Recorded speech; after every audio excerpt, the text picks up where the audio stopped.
The morning Holden Harris woke to find Sarah Jenkins gone. The snow had already begun erasing every trace of warmth from his small ranch house outside Helena, Montana. And all that remained was the cold certainty that she had walked away into the December blizzard without even saying goodbye. He stood at the kitchen window, coffee growing cold in his hand, staring at the fresh tracks leading away from the porch. They were small, delicate prints that pressed deep into the 6 inches of powder that had fallen overnight. His chest tightened as he traced their path with his eyes, watching them disappear into the white expanse of pine forest that bordered his property. The sun was barely cresting the mountains, casting long purple shadows across the snow, and the temperature had to be well below freezing. She had been gone at least an hour, maybe 2, judging by how much new snow had accumulated in the depressions. Holden set down his cup with enough force that it cracked against the wooden table. His jaw clenched as anger and fear warred inside him, both emotions so tangled together he could not separate one from the other. Sarah had no coat that he had seen, no proper boots for this kind of weather. She wore the simple calico dress she had arrived in 3 months ago when his sister Martha had brought her to the ranch, explaining that Sarah needed a place to stay, a fresh start after whatever had happened back in her hometown of Bozeman. Martha had been vague about the details, and Holden had not pressed for information. He had simply looked into Sarah's green eyes, seen the quiet desperation there, and told his sister that Sarah could stay as long as she needed. That had been in September when the aspens were still gold and the air held the last warmth of summer. Now it was the 23rd of December, 1874, and the woman who had slowly become everything to him had fled into a storm that could easily kill her. He did not waste time trying to understand why. Understanding could come later if there was a later. Holden grabbed his heavy wool coat from the peg by the door, shrugged into it, and pulled on his lined leather gloves. His hat came next, then his scarf wrapped twice around his neck and lower face. He checked his rifle out of habit, making sure it was loaded, though he hoped to God he would not need it. Bears were mostly hibernating this time of year, but wolves were always a concern, especially when they were hungry and desperate. The cold hit him like a physical blow when he stepped outside, stealing the breath from his lungs. His horse, a sturdy buckskin gelding named Ranger, was already alert in the small barn, sensing something amiss. Holden saddled him quickly, his fingers working the familiar buckles and straps even as his mind raced ahead, calculating how far Sarah could have gotten, what direction she might be heading, whether she even knew where she was going. The tracks told him she had headed northeast, directly into the dense forest, rather than taking the easier route along the road that led back toward Helena. That worried him more than anything. If she had gone toward town, at least there would be the possibility of shelter, of other people finding her. But the forest stretched for miles in that direction, broken only by occasional trappers' cabins and hunting camps, most of which would be empty this time of year. Ranger moved steadily through the snow, his breath coming in great clouds of steam. Holden kept his eyes fixed on Sarah's tracks, watching as they wove between trees, stumbled over hidden roots, sometimes disappearing entirely where the wind had swept the ground nearly clean. She was moving quickly, he noted, almost running in places. The stride was too long for a walk, too irregular for someone traveling calmly. She was fleeing, driven by something he could not fathom. He had thought these past 3 months had been good. Better than good, if he was being honest with himself. Sarah had fit into his life with an ease that had startled him, as if there had always been a space waiting just for her. She cooked breakfast while he did the morning chores, and they ate together at the small table, talking about nothing and everything. She had helped him repair the barn roof in October, holding the ladder steady and passing him tools, her quick smile appearing more frequently as the weeks passed. In the evenings, they sat by the fire, and she read aloud from the small collection of books he owned while he worked on leather repairs or whittled pieces of wood into useful shapes. There had been moments when their eyes met and held, when the air between them seemed to shimmer with possibility. He had been working up the courage to tell her how he felt, to ask if maybe she could see a future here with him. He had planned to speak on Christmas Day, had even bought a small silver locket in town last week, something simple but meaningful. He was 32 years old, had been alone on this ranch for 5 years since his parents died within months of each other, and he had resigned himself to a solitary life. Then, Sarah had arrived, 24 years old with secrets in her eyes, and everything had changed. Now she was gone, and he was following her tracks through a blizzard, praying he would reach her before the cold did. The forest grew thicker as he traveled, the pines pressing close on either side. Snow continued to fall, fat flakes that caught on his eyelashes and melted against his cheeks. He urged Ranger to move faster, even though the footing was treacherous. The tracks were getting fresher now, less filled in with new snow. He had to be gaining on her. Then he saw it, a splash of dark blue against the white, and his heart nearly stopped. It was her shawl, the thin wool one she wrapped around her shoulders in the house. It lay discarded on the ground, half buried in a drift. Holden dismounted and picked it up, feeling how inadequate it was for this weather, how it provided almost no real warmth. His hands tightened on the fabric as fresh anger surged through him. What had driven her to leave like this? What could possibly be worth dying for? He remounted and pushed forward, and now he could see more signs of her passage. A handprint where she had caught herself against a tree trunk. A place where she had fallen and struggled back to her feet, the snow churned and disturbed. She was weakening, moving slower. The spacing between her footprints had shortened, become more erratic. Holden called out her name, his voice swallowed by the trees and the wind. Sarah. Sarah, where are you? Nothing came back but silence and the whisper of falling snow. He rode on, his eyes scanning desperately now, fear beginning to override everything else. The temperature was dropping as the day wore on rather than warming. The sky had that peculiar gray quality that promised more snow, heavier snow. If the storm worsened, he could lose her trail entirely, and then it would become a matter of blind searching, of hoping and praying. Finally, after what felt like hours but was probably only 45 minutes, he spotted movement ahead. A dark shape against the snow, small and hunched, struggling forward with painful slowness. Holden's relief was so intense it made him dizzy. "Sarah," he shouted, spurring Ranger forward.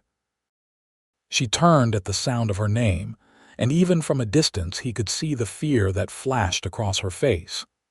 She tried to move faster, but her legs gave out and she collapsed into the snow. Holden was off his horse before Ranger had fully stopped, running through the drifts with his long legs pumping. He reached Sarah and dropped to his knees beside her, his hands already reaching to pull her up to check for injuries. "No," she gasped, trying to push him away. Her lips were blue, her face deathly pale except for 2 spots of feverish color high on her cheeks. She was shaking so violently her teeth chattered. "No, you should not have followed. You need to let me go." "Like hell I do," Holden said roughly. He stripped off his coat and wrapped it around her, then lifted her bodily into his arms. She weighed almost nothing, and he could feel how cold she was even through the layers of clothing. "What were you thinking, Sarah? You could have died out here. You still might if I do not get you warm." "I had to leave," she said, and her voice broke on the words. Tears were streaming down her frozen cheeks now, cutting warm tracks through the frost. "I had to, Holden. I could not stay. I could not do that to you." He did not argue with her, did not waste breath on questions that could wait. Instead, he carried her to Ranger, and somehow managed to mount while holding her, settling her across his lap so he could wrap both his coat and his body around her. She was still shaking, still crying, her face pressed against his chest. "I am taking you home," he said firmly, turning Ranger back the way they had come. "We will talk there where it is warm and safe. But Sarah, whatever this is, whatever you think you are protecting me from, it does not matter. Do you hear me? Nothing matters except getting you home." She did not respond, just curled tighter against him, her fingers clutching at his shirt. He could feel the dampness of her tears soaking through the fabric, could feel how her whole body shook with cold and emotion. It tore at something inside him, made him want to stop right there and demand answers, but he forced himself to focus on the immediate necessity of getting them both back to the ranch. The ride back seemed to take twice as long as the pursuit had. Holden kept one arm locked around Sarah, holding her secure, while the other guided Ranger through the forest. The horse, as if sensing the urgency, moved as quickly as the snow allowed, picking his way carefully but steadily. Sarah had stopped crying after a few minutes, had gone worryingly quiet and still. Holden talked to her constantly, making her respond, making sure she stayed conscious. "Tell me what month it is," he demanded. "December," she whispered. "What year?" 1874. "What is my horse's name?" "Ranger." "Good, stay with me, Sarah. Keep talking. Tell me about your favorite food." "Apple pie," she murmured. "My mother used to make apple pie every Sunday. She would let me help with the crust, showed me how to weave the lattice top." "I like apple pie too," Holden said, even though his voice was tight with worry. "You made one last month, remember? Best pie I ever had." "You said that," Sarah said, and there was the faintest hint of something like a smile in her voice. "But I saw you sneak a second piece after I had gone to bed." "Guilty as charged," Holden replied, and relief washed through him. If she was alert enough to tease him, maybe she would be all right. By the time the ranch house came into view, Holden's own hands were numb with cold, and he was shaking almost as badly as Sarah. He rode straight up to the porch, dismounted with her still in his arms, and kicked the door open. The house was cold, the fire having died to embers in his absence, but at least they were out of the wind and snow. He carried Sarah to his bedroom and laid her on the bed, then rushed back to the main room to build up the fire. His hands were clumsy with cold, but he managed to get the kindling caught, then added larger pieces of wood until flames were crackling cheerfully. He filled a kettle with water and set it on the stove to heat, then returned to the bedroom. Sarah had not moved, was lying exactly as he had left her, her eyes closed and her breathing shallow. Holden's medical knowledge was limited to treating injured animals and the occasional cut or burn, but he knew hypothermia when he saw it. He needed to get her out of the wet clothes and into something dry and warm. "Sarah," he said gently, sitting on the edge of the bed, "I need to get these wet things off you. Can you help me?" Her eyes opened slowly, unfocused and glassy. "So cold," she whispered. "I know. We are going to fix that. Come on, work with me here." With awkward, fumbling movements, Holden managed to remove her sodden dress and undergarments. He kept his eyes averted as much as possible, trying to give her privacy even in this emergency, but he could not help noticing how thin she had gotten, how her ribs showed too prominently. Had she been eating enough? He had thought she was, had seen her at meals, but maybe she had been hiding it, pushing food around her plate instead of consuming it. He found one of his own flannel shirts and a pair of wool socks and dressed her in them, then wrapped her in every blanket he owned. Her shaking had intensified now, which he hoped was a good sign. It meant her body was trying to warm itself. He chafed her hands between his, then her feet, trying to get circulation going. The kettle began to whistle in the other room. Holden hurried to make tea, strong and sweet, and brought it back carefully. He propped Sarah up against the pillows and held the cup to her lips. "Drink," he commanded. "Small sips." She obeyed, and he watched the color slowly start to return to her face. After several minutes, her eyes became clearer, more focused. She looked up at him, and fresh tears began to fall. "Why did you come after me?" she asked, her voice breaking. "Why could you not just let me go?" Holden set down the teacup and took both her hands in his, holding them firmly. His dark eyes, normally so calm and steady, blazed with intensity. "Because I love you," he said, the words bursting out of him with the force of truth too long denied. "Because the thought of you out there in the cold, hurt or dying, was more than I could bear. Because this is your home, Sarah, whether you believe it or not. You belong here with me, and I will be damned if I am going to let you throw your life away." She stared at him, shock written across her features. "You love me," she repeated, as if the concept was incomprehensible.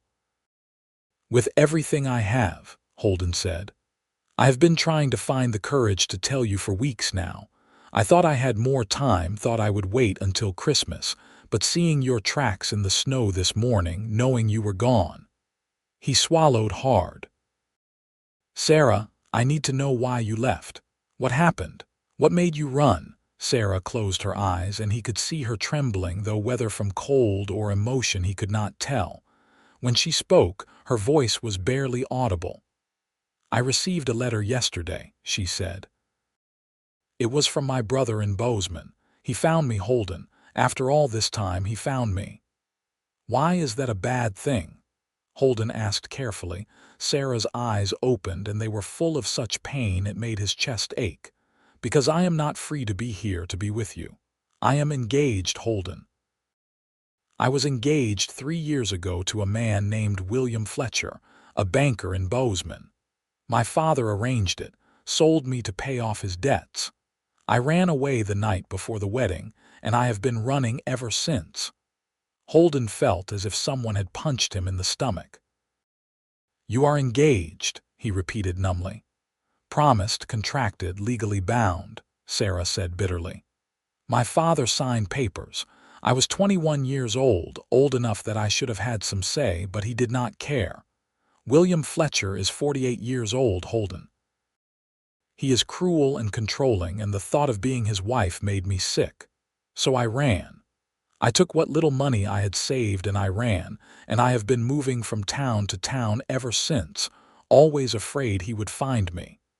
And now he has," Holden said slowly. Sarah nodded, tears streaming down her face again. "The letter said William is coming here to Helena. My brother sold me out, told him where I was for a reward. He will be here by Christmas, and he has legal papers saying I am his. So I had to leave, Holden.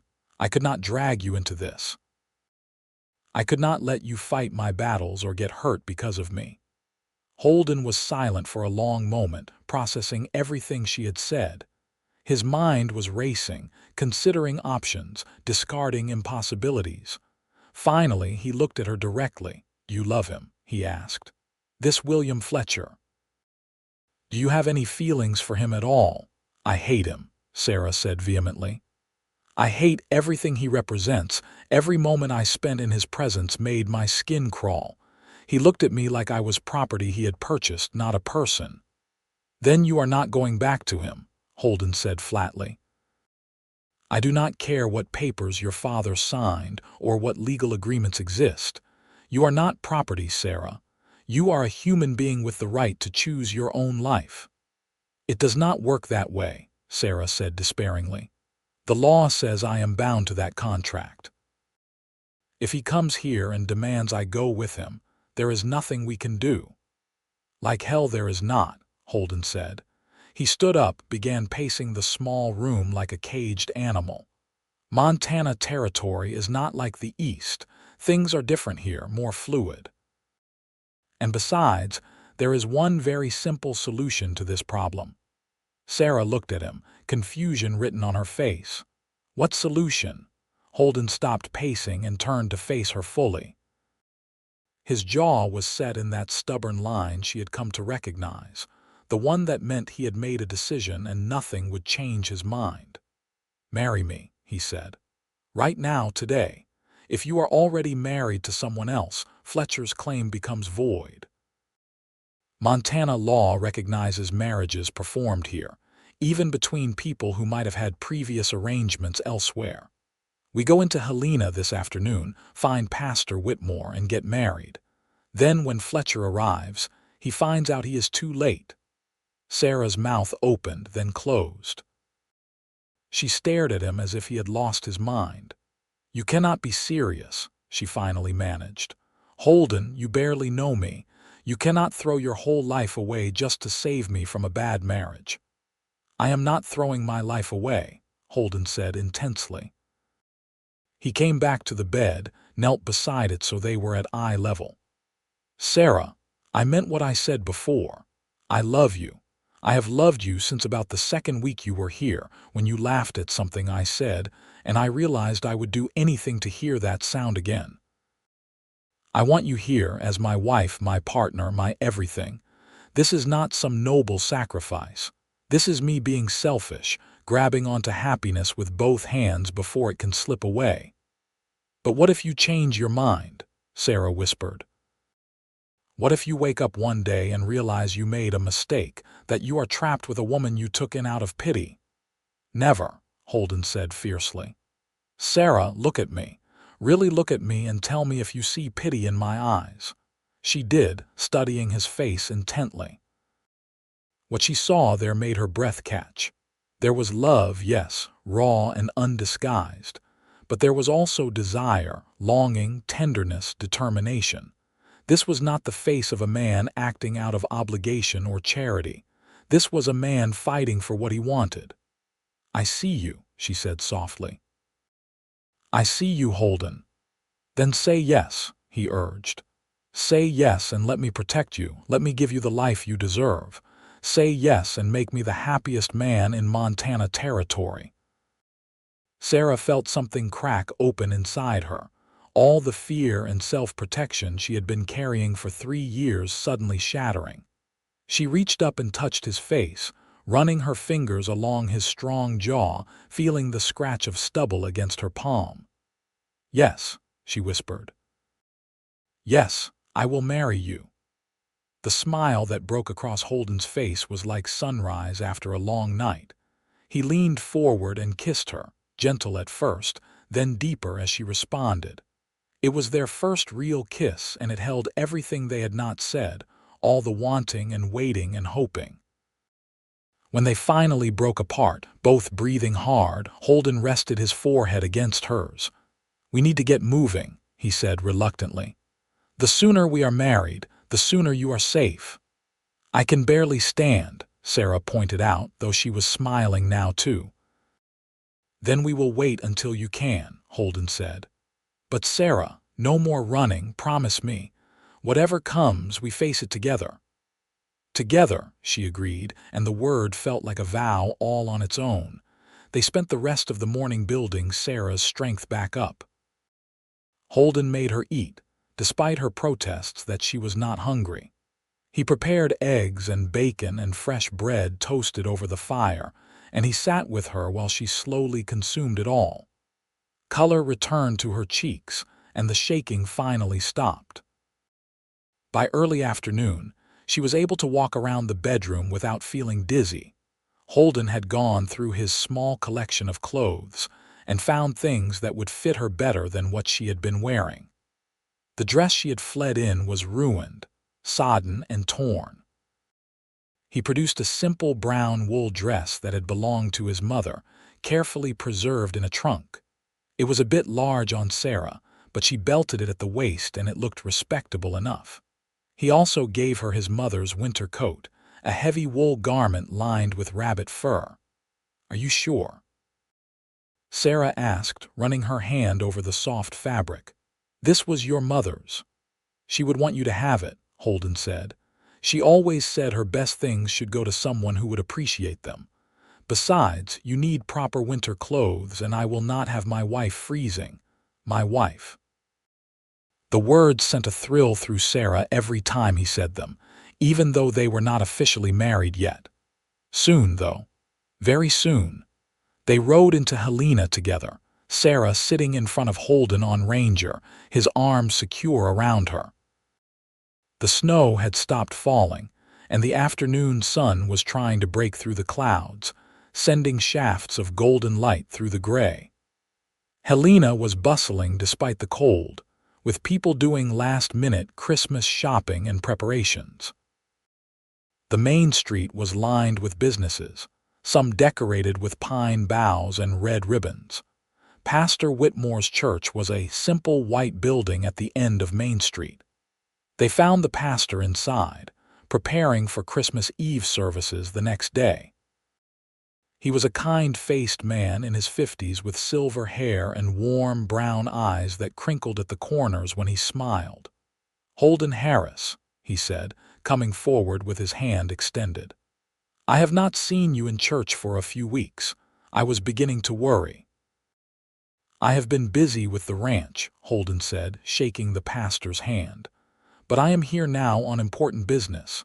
Pastor Whitmore, this is Sarah Jenkins, and we would like you to marry us. Today, if possible." The pastor's eyebrows rose. "Today? That is rather sudden, is it not?" "I usually like to do at least a few sessions of counseling before performing a marriage." "We do not have time for that," Holden said. "There are circumstances that require us to be married as soon as possible, and I promise you, Pastor, this is not a rash decision. I love this woman and I want her as my wife." Pastor Whitmore looked between them, his sharp eyes taking in Sarah's borrowed clothes, the way she stood close to Holden, the protective way he hovered near her. Something in what he saw must have satisfied him, because he nodded slowly. "Very well," he said. "I will need 2 witnesses, however. Let me send my wife to fetch the Hendersons from next door. They are always willing to help with these matters." Within 20 minutes, they were standing in the small church with Pastor Whitmore before them and the Hendersons, an elderly couple who ran the general store, standing as witnesses. Sarah's hand was clasped in Holden's, and she could feel the steady strength of him beside her, grounding her, making this feel real. The ceremony was simple and brief. Pastor Whitmore spoke about the sanctity of marriage, about commitment and love and partnership. He asked them to repeat their vows, and Sarah's voice only trembled slightly as she promised to love and honor Holden for the rest of her life. Holden's voice was clear and strong, brooking no doubt, as he made the same promises to her. "You have a ring?" Pastor Whitmore asked. Holden pulled out the silver locket he had bought the week before. "I have this," he said. "I know it is not a proper ring, but it is what I have right now." "It is perfect," Sarah whispered as he fastened it around her neck. The locket was warm from being in his pocket, and it settled against her skin like a promise.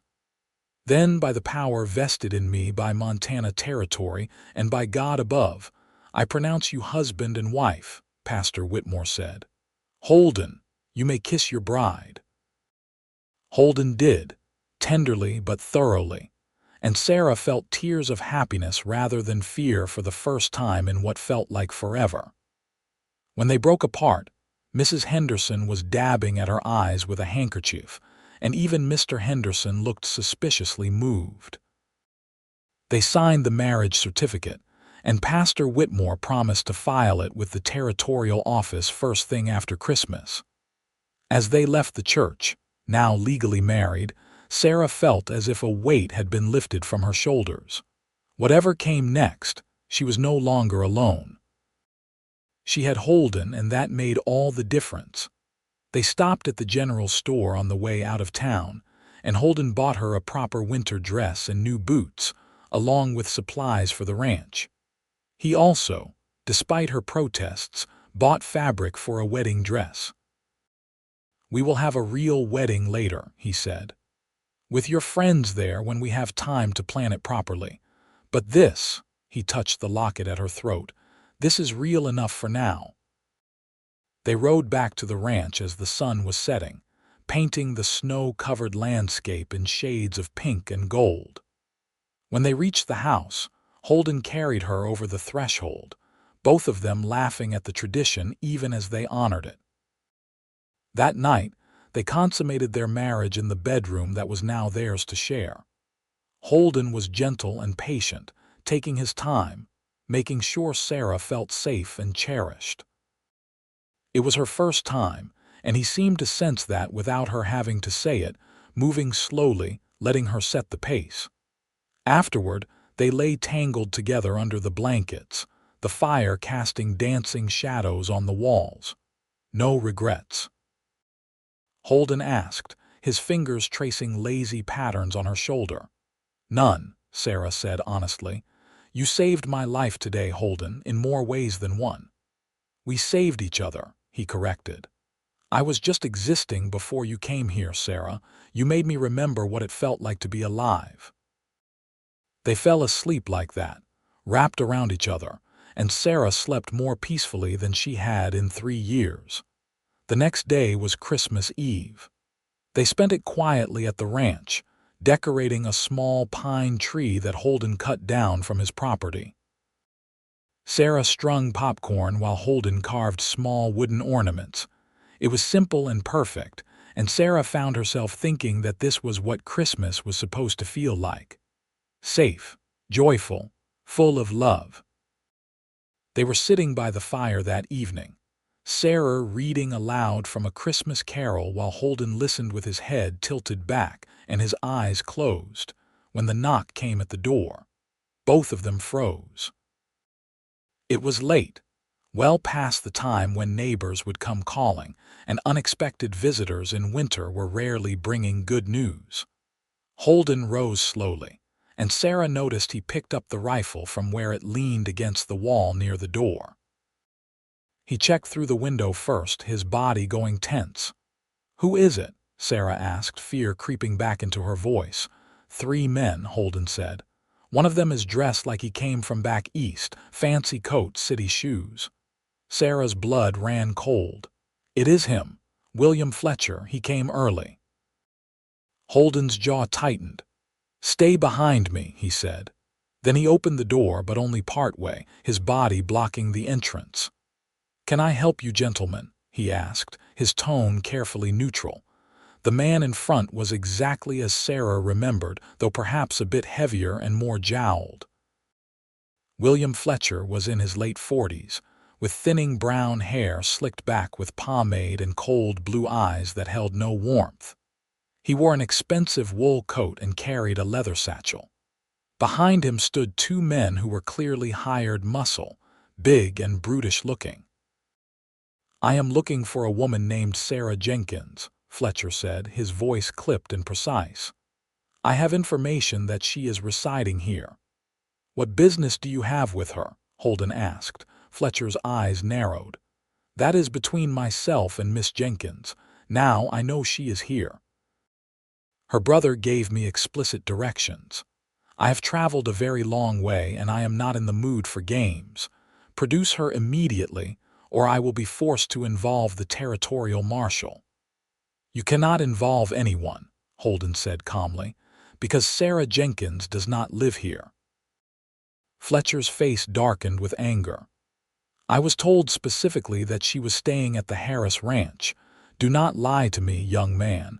I have legal documents that prove she is my betrothed and I have every right to collect her." "You are partially correct," Holden said. "Sarah was staying here. But Sarah Jenkins does not exist anymore. The woman you are looking for is now Sarah Harris, my wife. We were married yesterday afternoon by Pastor Whitmore in Helena, and the marriage has been filed with the territorial office." The expression on Fletcher's face went through several rapid changes, from disbelief to fury to calculation. "You are lying," he said flatly. "I am not," Holden replied. He reached into his pocket and pulled out the folded marriage certificate, holding it up so Fletcher could see it. See for yourself. Legal and binding. Sarah is my wife, which means your engagement contract is null and void. Montana territory does not recognize prior arrangements once a woman is legally married to another man. Fletcher snatched the paper from Holden's hand, his eyes scanning it rapidly. Sarah could see the moment he realized it was genuine, could see the rage building in him. This is fraud, he spat. You married her to cheat me out of what is rightfully mine. I paid her father good money for that arrangement. Do you know how much I invested in that woman? She is not an investment, she is a person, Holden said, and there was steel in his voice now. And she is my wife. I suggest you leave my property before I decide you are trespassing. I will not accept this, Fletcher said, his face turning red. I will challenge this marriage. I will go to the territorial courts. I will file complaints. I will make your life a living hell until you give her back. You can try, Holden said, but I promise you, you will not succeed. Sarah is where she belongs, and no court in Montana is going to side with a man trying to enforce a contract written in another territory against a woman's will. Now get off my land. One of the men behind Fletcher moved forward, his hand dropping to the gun at his hip. Holden's rifle came up smoothly, not quite pointing at anyone but definitely ready. I would not do that if I were you, Holden said quietly. This is my property, and I have every legal right to defend it. You are the ones who would be in trouble, not me. There was a long, tense moment where anything could have happened. Then Fletcher made a sharp gesture, and his men stepped back. This is not over, Fletcher said, his voice low and venomous. I will make you both regret this. Threaten us again, and I will have you arrested, Holden said. Now leave. Final warning. Fletcher turned on his heel and stalked away, his men following. Holden stood in the doorway until they had mounted their horses and ridden out of sight down the road toward Helena. Only then did he close and bar the door, his shoulders sagging slightly with released tension. Sarah had been standing pressed against the wall, holding her breath. Now she let it out in a rush and found she was shaking again. He knows, she said. He knows where we are. What if he comes back? What if he brings the marshal? Holden set down the rifle and came to her, pulling her into his arms. He will not, he said with confidence he hoped he actually felt. Fletcher is a bully and a coward. He thought he could intimidate us, thought he could wave some papers around and get what he wanted. But when I stood up to him, he backed down. That tells me everything I need to know about him. But what if you are wrong? Sarah asked, her face buried in his chest. What if he does go to the courts? Then we will fight him there too, Holden said. Sarah, I meant what I said. You are my wife now. That means something. That means you have rights and protections you did not have before, and I am not going to let anyone take you away from me. Do you believe that? Sarah looked up at him, saw the absolute certainty in his eyes, and felt some of her fear ease. I believe you, she said. I believe in you. They spent a restless night, both of them jumping at every sound, expecting Fletcher to return with reinforcements. But the night passed quietly, and by morning, when nothing had happened, they began to relax slightly. Christmas Day was subdued but still special. Holden gave Sarah the book of poetry he had ordered from back east, and she gave him a pair of leather gloves she had been secretly working on for weeks, having gotten the leather from his own supplies without him noticing. They laughed about her sneakiness, and the tension from the previous night eased a bit more. 3 days later, Holden rode into Helena to check on the situation. He went to the marshal's office first, wanting to get ahead of any potential problems. Marshal Tom Briggs was a practical man in his early 50s who had been keeping the peace in Helena for the better part of a decade. He listened to Holden's story with interest, occasionally asking clarifying questions. "So this Fletcher fellow has not actually filed any complaints," Briggs said when Holden finished. "He just threatened to." "That is right," Holden confirmed. "I want to know where I stand legally if he does try something." Briggs leaned back in his chair, considering. "Well, I am not a lawyer, but I have dealt with enough legal issues in my time to know the basics. The way I see it, you are on solid ground. Your marriage is legal and properly recorded.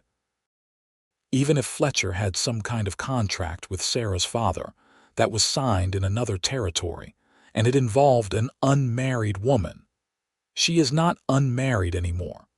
Montana law is clear that a married woman cannot be held to a previous engagement." "So he has no recourse," Holden said, relief flooding through him. "Legally, no," Briggs said. "But that does not mean he cannot make trouble in other ways.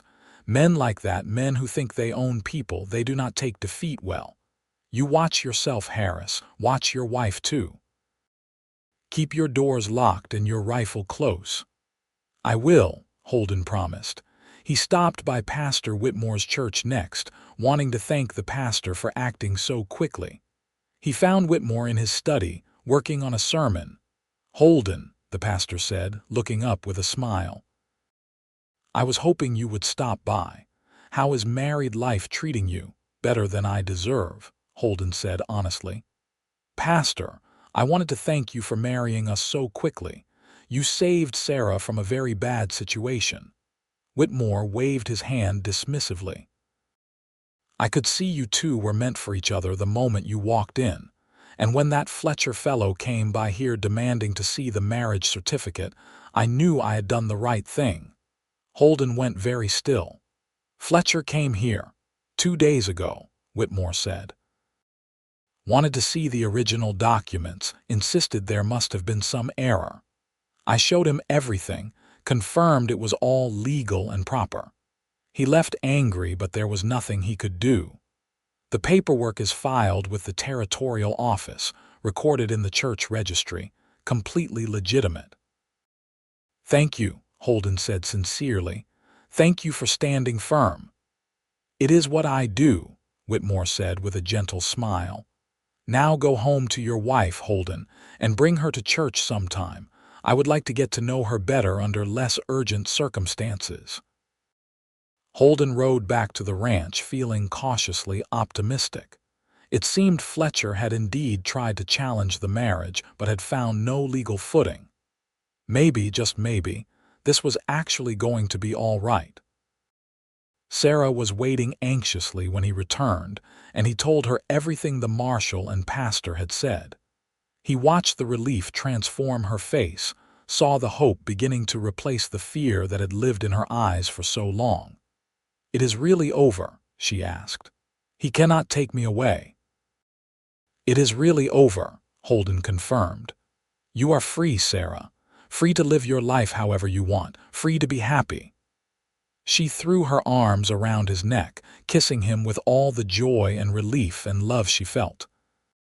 When they broke apart, both breathless, she was crying again, but these were good tears. "I never thought I could have this," she said. "A real home, a husband who loves me, a life that is actually mine. For 3 years I have been running, always looking over my shoulder, never letting myself hope for anything permanent, and now you can stop running," Holden finished. "This is your home, Sarah, for as long as you want it to be." "Forever," she said. "I want this to be my home forever." The weeks following Christmas passed peacefully. January brought deep cold and more snow, and Holden and Sarah settled into married life with surprising ease. They established routines, learned each other's habits and preferences, discovered new things about each other daily. Sarah turned out to have a talent for numbers and began helping Holden with the ranch accounts, finding ways to stretch their money further and plan for future improvements. Holden, in turn, began teaching her to ride properly and to shoot, wanting her to be able to protect herself if she ever needed to. The ranch work continued through the winter. though it was less intensive than during the other seasons.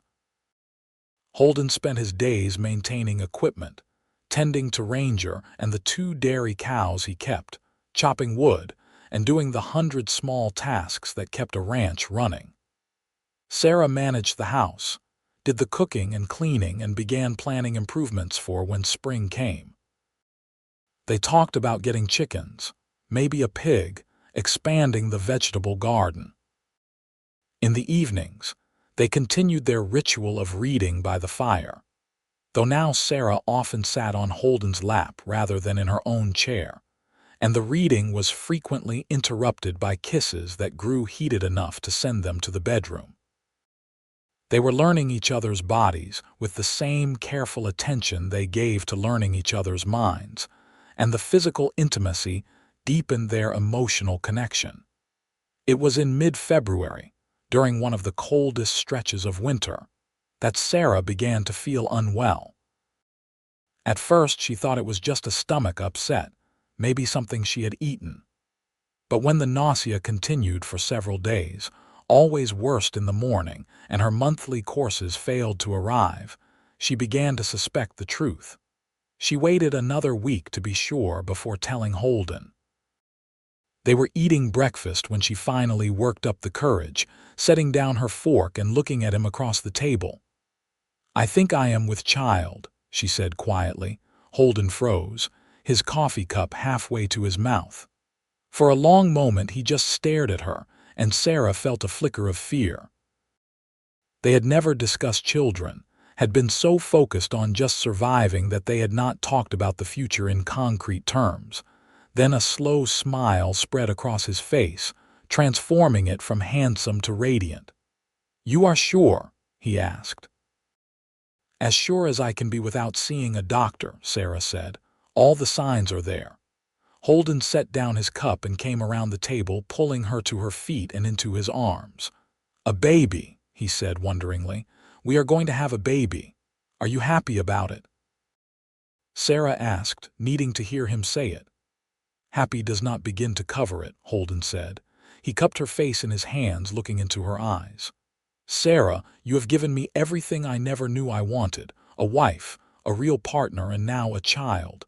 I feel like the luckiest man alive."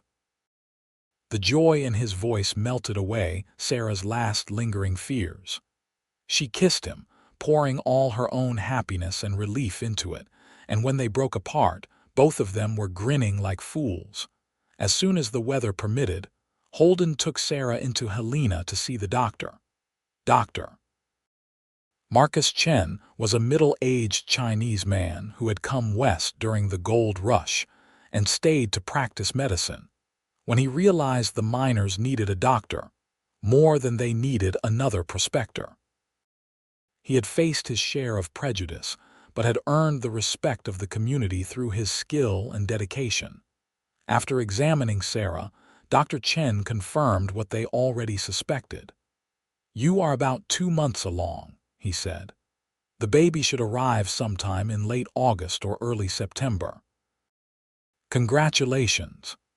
He gave Sarah advice on what to eat, what activities to avoid, and what symptoms to watch for that might indicate problems. Holden listened intently, asking questions, clearly determined to do everything possible to ensure Sarah's health and safety. As they left the doctor's office, they nearly ran into Martha, Holden's sister. She had been visiting friends in Helena and was just leaving the millinery shop. Her eyes widened when she saw them. "Holden, Sarah, I was planning to come out to the ranch next week. How are you both?" There was still some awkwardness between Martha and Sarah. Martha had been the one to bring Sarah to the ranch in the first place, but she had not known about Sarah's flight on Christmas Eve or the subsequent marriage. Holden had sent her a letter explaining the basics, but they had not seen her in person since then. "We are well," Holden said. "Very well, actually. Martha, we have some news. Sarah is expecting a baby." Martha's face lit up with genuine delight. "Oh, that is wonderful. I am so happy for you both." She hugged Sarah, then her brother. "I knew you two would be perfect together. I could see it that first day I brought Sarah to your place, the way you looked at each other." "You could?" Sarah asked, surprised. "Of course," Martha said. "Why do you think I was so eager for her to stay there?" "I was matchmaking, though I will admit I did not think things would move quite this fast." She laughed. "But I am not complaining. You are family now, Sarah, really and truly." The easy acceptance from Martha helped ease something in Sarah that she had not realized was still tight with worry. She had been afraid that Holden's family might resent her, might think she had trapped him, but Martha's warmth seemed completely genuine. They spent an hour with Martha, having lunch at the hotel restaurant and catching up on news. Martha was a widow herself, her husband having died in a mining accident 4 years earlier. She lived in Helena and worked as a seamstress, making a modest living with her skilled needlework. She promised to make clothes for the baby and to come visit more often. As winter slowly gave way to spring, Sarah's pregnancy progressed normally. Her morning sickness eased after the first 3 months, and she began to show, her belly rounding gently beneath her dresses. Holden was attentive to the point of being overprotective, constantly worrying that she was doing too much or lifting things that were too heavy. Sarah found it endearing even when it was exasperating. The ranch came alive with the warming weather. Holden began preparing the fields for planting, and Sarah worked on the vegetable garden, though Holden insisted on doing all the heavy digging.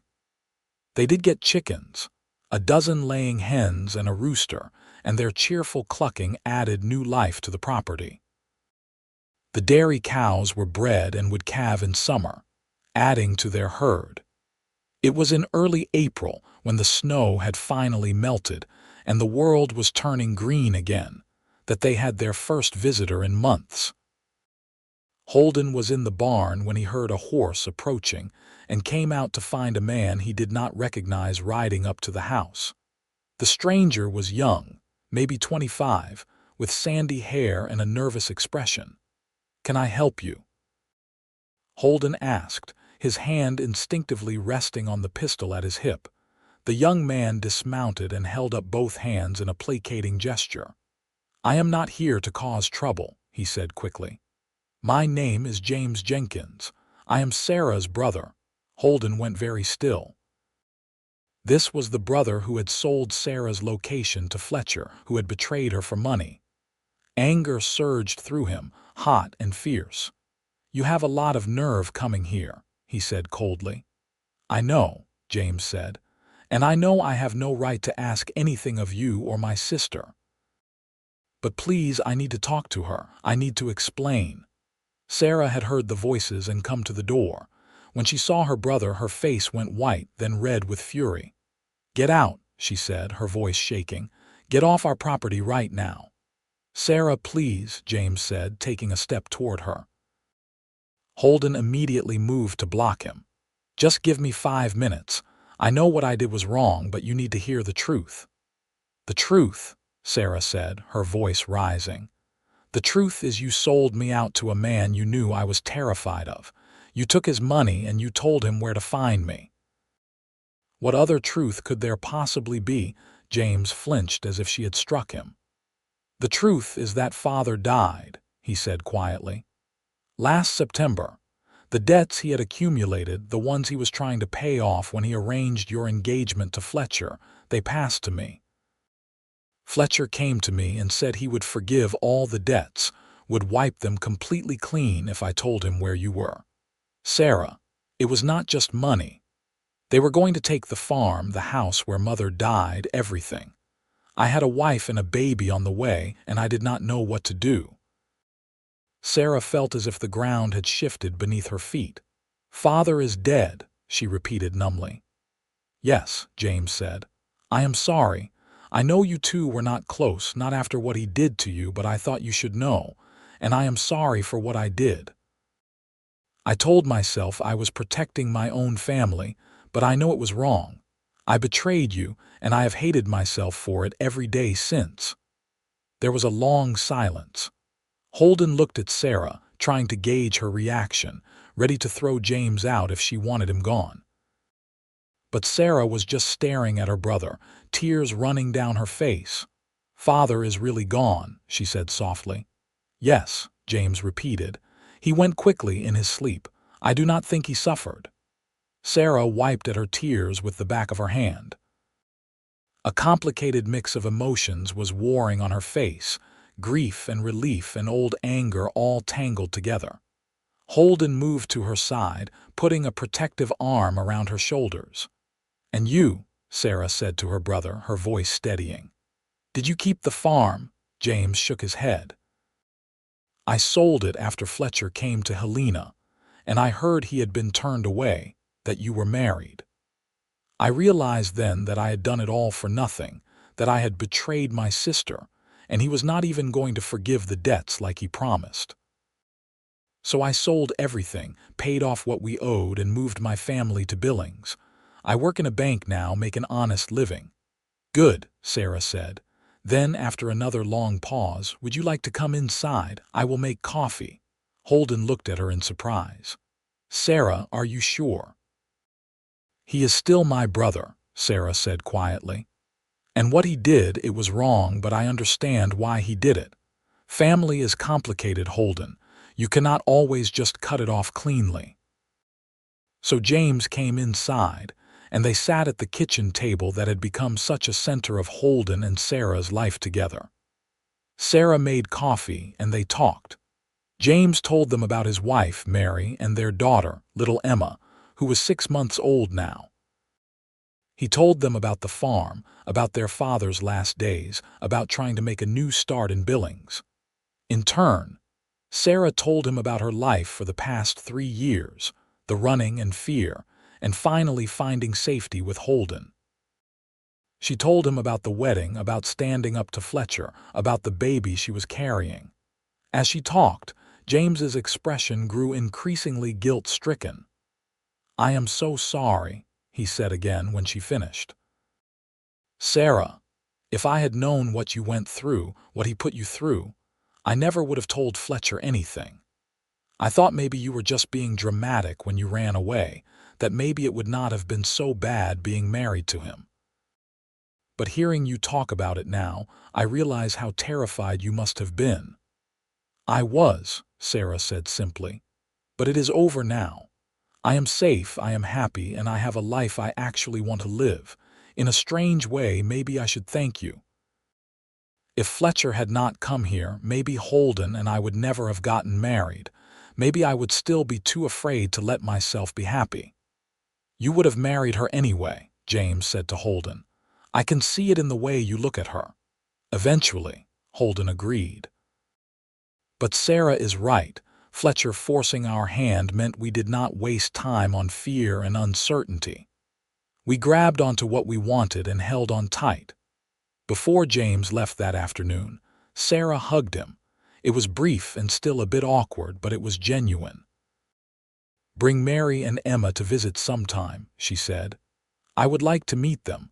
I would like my child to know their cousin." "I will," James promised. "Thank you, Sarah, for giving me another chance." After he rode away, Sarah stood in Holden's arms on the porch, watching the road long after her brother had disappeared from sight. "Are you all right?" Holden asked. "I think so," Sarah said. "It is strange. I was so angry at him for so long, but seeing him today, hearing his side of things, I realize he was just trying to survive too. We were all victims of Father's bad decisions and Fletcher's cruelty." "You have a generous heart," Holden said, kissing the top of her head. "I have a happy heart," Sarah corrected. "I can afford to be generous now that I have everything I need." The spring turned into summer, and Sarah's belly grew round and prominent. She was healthy and glowing, and Holden found himself falling more in love with her every day. They spent long evenings on the porch, watching the sun set over the mountains, talking about names for the baby and making plans for the future. In July, Martha came to stay for a few weeks, wanting to be there when the baby arrived. She and Sarah grew close during this time. the older woman teaching Sarah things about motherhood and childbirth that her own mother had never had the chance to share. They sewed baby clothes together and prepared the small second bedroom to serve as a nursery. Sarah went into labor on the night of August 28th, nearly 2 weeks before Dr. Chen had predicted. The pain started after dinner and grew steadily stronger throughout the evening. Martha sent Holden to fetch the doctor while she stayed with Sarah, coaching her through the contractions. The labor lasted through the night and into the next morning. Holden paced the main room like a caged animal, starting at every cry from the bedroom, feeling utterly helpless. Martha emerged periodically to give him updates, assuring him that everything was progressing normally, but he could not shake his fear that something would go wrong. Finally, as the sun climbed toward noon, he heard a baby's cry, thin and reedy and absolutely perfect. He waited, barely breathing, until Dr. Chen came out, wiping his hands on a towel. "You have a son," the doctor said with a smile. "A healthy, strong boy, and your wife did beautifully. She is tired but well." Holden did not wait to hear more. He rushed into the bedroom and found Sarah propped up against the pillows, sweaty and exhausted and more beautiful than he had ever seen her. In her arms was a small bundle wrapped in a blanket, and when she pulled the fabric back, Holden saw his son for the first time. The baby had a full head of dark hair and Sarah's delicate features. His eyes were squeezed shut, his tiny fists waving in the air. Holden felt something crack open in his chest, an overwhelming surge of love so intense it brought tears to his eyes. "Hello, little one," he whispered, reaching out to touch the soft skin of his son's cheek. "Welcome to the world. Do you want to hold him?" Sarah asked. Holden nodded, not trusting his voice. Sarah showed him how to support the baby's head, and then his son was in his arms, impossibly light and perfect. The baby opened his eyes then, unfocused blue that would probably change color later, and Holden felt himself fall completely in love. "What should we name him?" Sarah asked softly. They had discussed names extensively, but had not settled on anything definite, wanting to meet the baby first. Now, looking down at his son, Holden knew exactly what felt right. "Henry," he said. "Henry James Harris, after my father and yours." Sarah's eyes filled with tears. "That is perfect," she said. "Henry James Harris. Hello, Henry. I am your mother." The baby made a small sound, something between a sigh and a coo, and both Holden and Sarah laughed through their tears. The weeks after Henry's birth were exhausting and wonderful in equal measure. The baby was healthy and hungry, demanding to be fed every few hours around the clock. Sarah was tired constantly, and Holden did his best to help, changing Henry's diapers and walking with him when he fussed, giving Sarah time to sleep. Martha stayed for 2 weeks after the birth, teaching them both the basics of infant care and helping with the cooking and cleaning so Sarah could focus on recovering. Before she left, she made them promise to bring Henry to visit in Helena as soon as Sarah was strong enough. As autumn painted the mountains in shades of gold and red, the Harris family settled into their new rhythm. Henry grew and changed daily, becoming more alert, more responsive. His eyes turned from blue to a warm hazel, and his hair grew thicker. He looked like a perfect blend of both his parents, with Holden's strong features softened by Sarah's delicacy. Holden found that fatherhood suited him. He loved everything about Henry, even the crying and the dirty diapers. He loved watching Sarah with their son, the tender way she held him, the songs she sang to help him sleep. The ranch work continued, but now it had even more purpose. Every fence he mended, every field he planted, every improvement he made was for his family, for their future. In October, James and his family came to visit, as promised. Mary turned out to be a sweet, practical woman with kind eyes and a ready laugh. Little Emma was crawling now, getting into everything, and it was wonderful to watch the two cousins together. Even though Henry was still too young to do more than stare at Emma with wide eyes, the visit was good for Sarah and James both. The awkwardness between them eased as they watched their children together, as they shared stories and memories of their childhood, focusing on the good times before everything went wrong. When James and his family left, it was with genuine warmth and promises to visit again soon. The first anniversary of Holden and Sarah's wedding arrived on December 23rd. It felt momentous somehow, this marking of the day that had changed both their lives so completely. Holden had been planning something special, and on that snowy morning he revealed his surprise. He had built Sarah a small greenhouse attached to the south side of the house, using glass windows he had carefully salvaged from an abandoned building in Helena. Inside, he had set up benches and pots, everything she would need to grow vegetables and herbs year-round. "I know how much you miss the garden in winter," he said as he led her outside, her hand in his. "And I thought, with Henry getting bigger and needing more food soon, it would be practical too." Sarah stood in the doorway of the greenhouse, tears streaming down her face. "Holden, this must have taken you months. How did you keep it secret?" "I worked on it while you were napping with Henry," he admitted. "And Martha helped distract you when you started asking questions about where I was disappearing to." Sarah turned to him, standing on her tiptoes to kiss him. "It is the most wonderful gift anyone has ever given me. Thank you." "You gave me my life back," Holden said seriously. "You and Henry, you made me whole. A greenhouse is nothing compared to that." That night, after they put Henry to bed, they sat by the fire and talked about the past year. So much had happened, so much had changed. A year ago, Sarah had been running through the snow, certain she had to face her fears alone.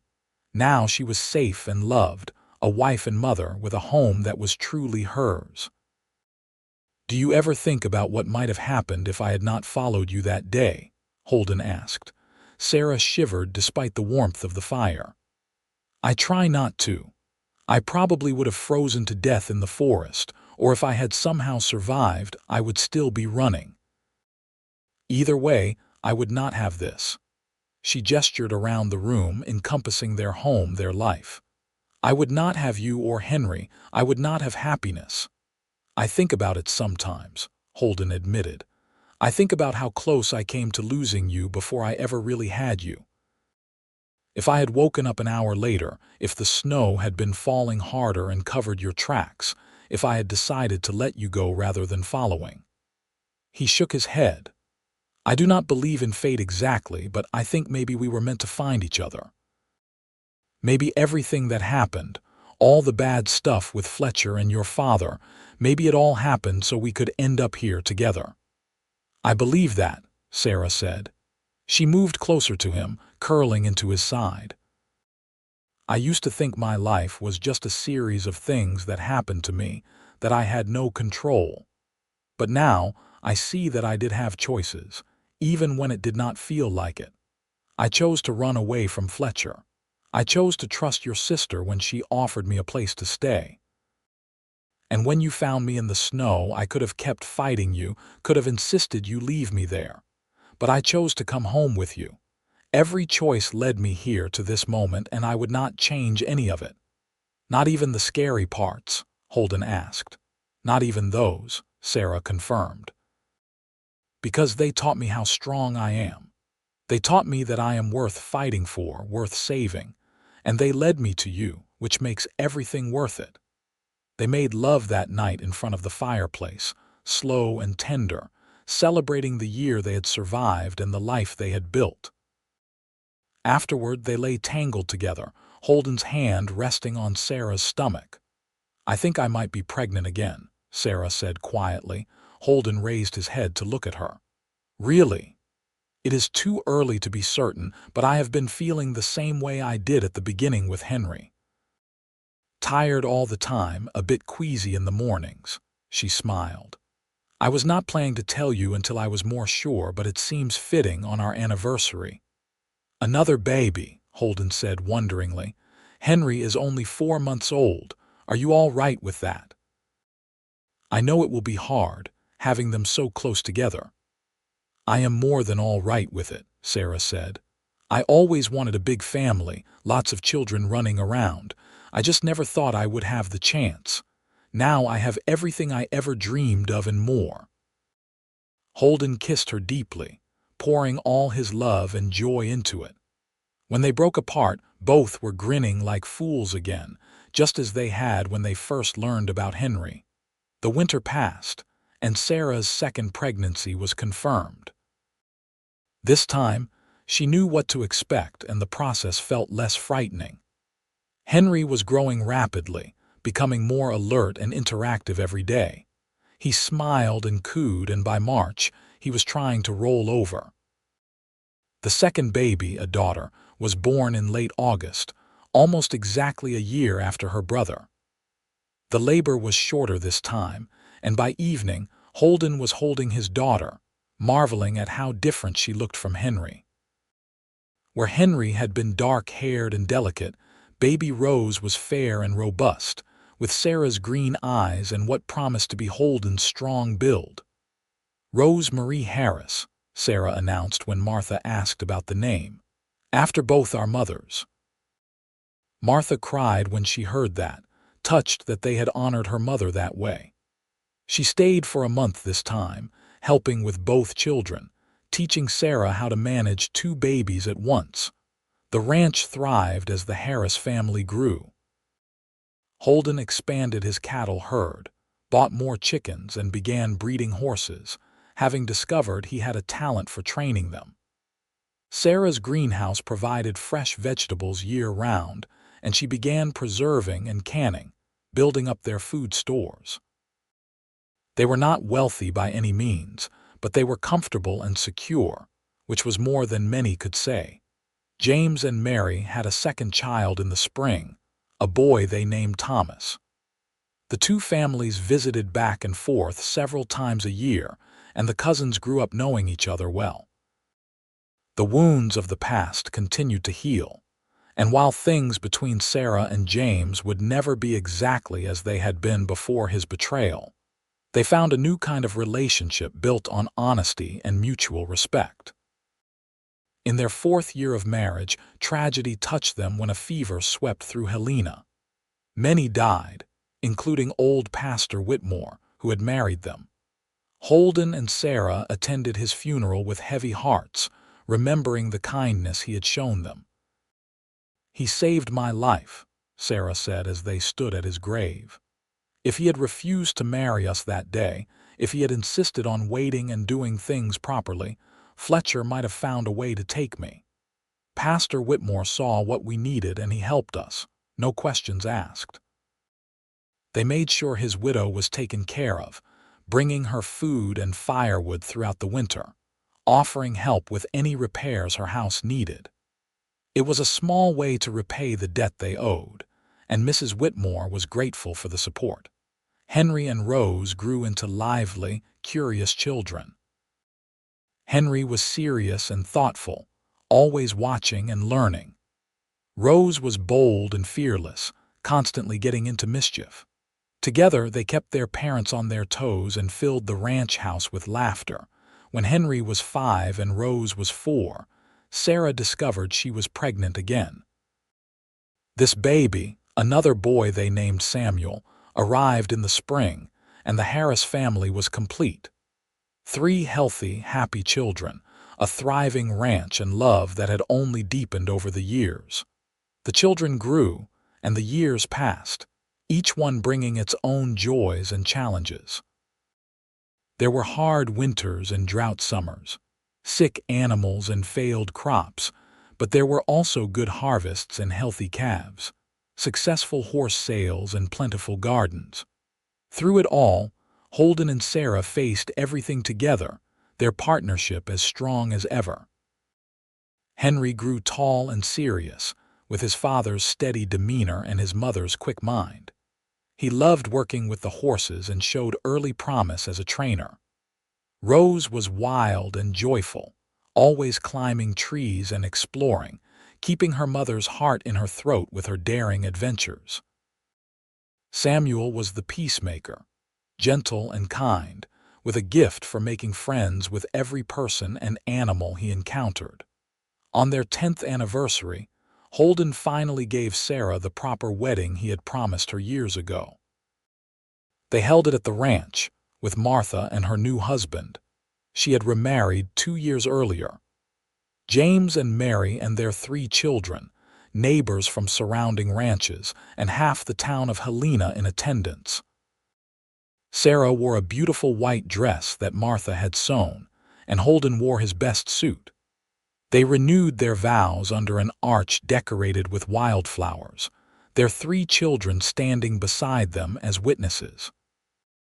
10 years ago, I found your footprints in the snow and followed them, Holden said, speaking his vows in front of all their friends and family. It was the best decision I ever made. You have given me a life beyond anything I could have imagined, Sarah. You have given me love and family and purpose. You have made every day an adventure, even the quiet ones. I promise to keep following wherever you lead for the rest of our lives. Sarah was crying openly as she spoke her own vows. 10 years ago, I was running away from everything, terrified and alone. You came after me. You refused to let me face my fears by myself. You brought me home, Holden, in every sense of the word. You gave me safety and love and a life worth living. I promise to always come home to you, no matter what. I promise to build this life with you day by day for as long as we both shall live. They kissed, and their children cheered, and everyone clapped. The celebration lasted well into the night, with music and dancing and more food than they could possibly eat. It was perfect, and Sarah found herself thinking that this moment of being surrounded by people she loved, in the home she had built with the man she adored, this was what happiness looked like. As the years continued to pass, the Harris children grew into young adults. Henry, true to his early promise, became an expert horse trainer, and he began taking on clients from all over Montana territory. He was 18 when he married a sweet girl named Anna from Helena, and they built a house on the far side of the Harris property, staying close to family while establishing their own life. Rose, at 17, shocked everyone by announcing she wanted to become a doctor. It was almost unheard of for a woman, but Holden and Sarah supported her dream completely. She left for medical school back east, promising to come home and practice in Helena once she was qualified. True to her word, she returned 4 years later with her medical degree and set up practice, becoming the second female doctor in Montana and the first in Helena. Samuel, the youngest, decided ranching was not for him. He had a gift for numbers and business, and at 19, he moved to Helena to work in a bank, following in his Uncle James's footsteps. He visited the ranch often, though, always bringing his parents news from town and making sure they knew he had not forgotten his roots. Holden and Sarah watched their children grow and leave with pride and a touch of sadness. The house felt too quiet with just the 2 of them, but they found they enjoyed having time to themselves again. They took long rides through the mountains, revisited all their favorite spots, and spent evenings on the porch talking about everything and nothing. On the 20th anniversary of the day Holden had followed Sarah's footprints through the snow, they took a special trip. They rode out to the place where he had found her, now marked by a small cairn of stones they had built years earlier. Snow was falling, just as it had been that December day so long ago. "You remember being afraid?" Holden asked, standing with his arm around Sarah's shoulders. "I remember being terrified," Sarah said. I thought I was doing the right thing, protecting you by leaving. It took me a long time to understand that love is not about protecting each other from hard things. It is about facing hard things together. We have faced quite a few hard things, Holden observed, but we have had more good things than bad, I think. Far more, Sarah agreed. She turned to look at him, really look at him. He was 52 now, his dark hair liberally threaded with silver, lines around his eyes that had not been there when they met. But to her, he was as handsome as ever, maybe more so because now she knew every detail of him, inside and out. I love you, Holden Harris. I love you more today than I did 20 years ago, and I will love you more tomorrow than I do today. That is my line, Holden said, but he was smiling. I love you too, Sarah. Thank you for letting me find you. Thank you for coming home with me. They stood there in the falling snow, holding each other, and Sarah thought about the journey that had brought them to this moment. She had run away from one life and stumbled into another, better one. She had been lost and then found. She had been afraid and then learned to be brave. And through it all, Holden had been beside her, steady and true, loving her with a constancy that still took her breath away. They rode back to the ranch as the sun set, painting the snow pink and gold. Smoke rose from the chimney of their house, welcoming them home. Inside, they would make dinner together, read by the fire and go to bed in each other's arms, just as they had done thousands of times before. It was ordinary and it was extraordinary, this life they had built. Years continued to pass, bringing grandchildren and great-grandchildren, joys and sorrows, changes and constants. Holden and Sarah grew old together, their love deepening with each passing year. They watched Montana Territory become a state in 1889, saw the railroad expand and towns grow, witnessed the end of one era and the beginning of another. Through it all, they stayed on their ranch, the place where their love story had truly begun. They held hands while watching sunsets, danced in the kitchen when the mood struck them, and never took a single day together for granted. When Holden was 73 and Sarah was 65, he became ill with a fever that would not break. Sarah nursed him through it, refusing to leave his side, but she could feel him slipping away. On a quiet spring morning with their children and grandchildren gathered around, Holden took his last breath while holding Sarah's hand. Sarah mourned deeply, but she did not fall apart. She had been strong enough to survive before Holden found her, and his love had made her even stronger. She continued living on the ranch, tended by her children and grandchildren, finding joy in watching the family grow and thrive. She lived for another 12 years, long enough to see all her grandchildren grown and starting families of their own. She spent her final years telling stories about the Wild West as it used to be, about the day she ran away into a blizzard and the cowboy who followed her footprints and brought her home. When Sarah passed peacefully in her sleep at the age of 77, she was buried next to Holden on a hill overlooking the ranch. Their graves were marked with simple headstones that bore their names, the dates they had lived, and a single inscription. He followed, she came home, they loved forever.